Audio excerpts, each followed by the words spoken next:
Hi, Assalamualaikum, my bit to everyone. My name is FIRDAUS Saleh and my metric number 214267 and my supervisor name is Dr. AMALIA binti HASHIM.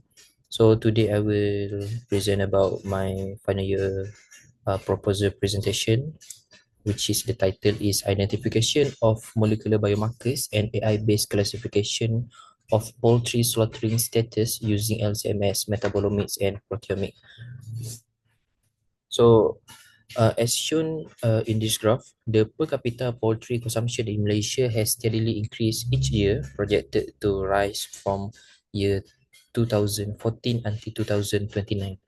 This trend is driven by population growth, but here specifically among the Malaysian Muslim community who require halal certified poultry. So halal authentication is not only a matter of religious compliance, but also crucial for food safety and consumer trust.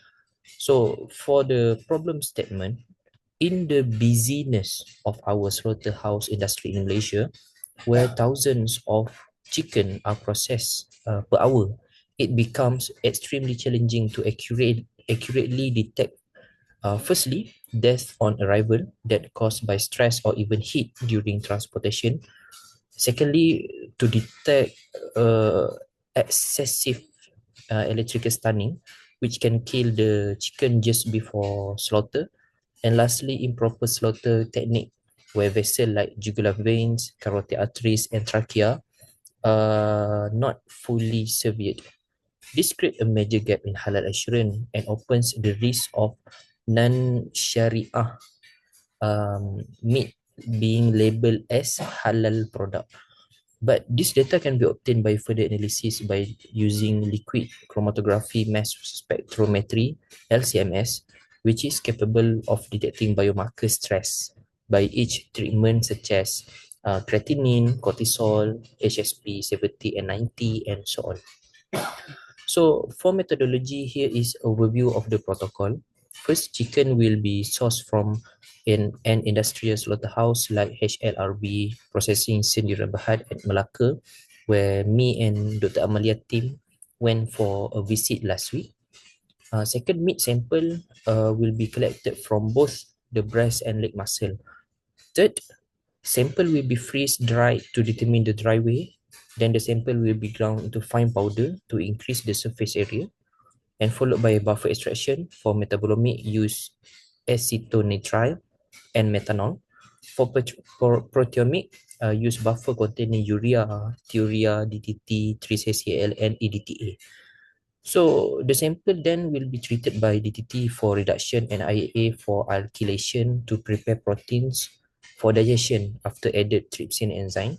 Then using omics C18 zip tip, uh, its function to remove salt that could interfere with LCMS machine. And finally, sample will be injected into LCMS system to identify metabolite and peptide profile. So this study aims to achieve the following outcome. First, identify unique metabolite and peptide biomarkers associated with that three treatment group, DOA, improper slaughter and electrical stunning groups, and which is fit with my first objective to extract and analyze metabolomic and proteomic profile, and second objective to identify molecular biomarkers in each treatment.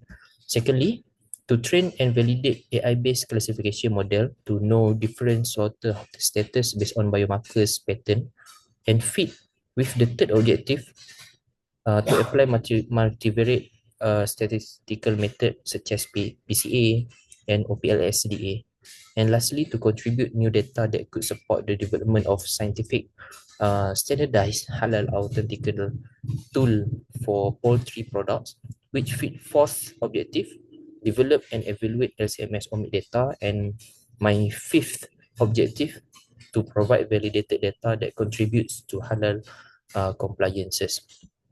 So to conclude, this research addresses a critical gap in halal poultry verification by combining advanced analytical technique like PCA or OPLSDA with machine learning based classification, LCMS machine. As halal food demands continue to grow, particularly in Muslim majority country, such as Malaysia, ensuring religious compliance and food integrity becomes more important than ever.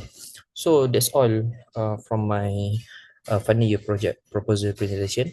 Last but not least, halal authentication is more important for all of us to compromise both religious compliance and food safety. So that's all. Thank you.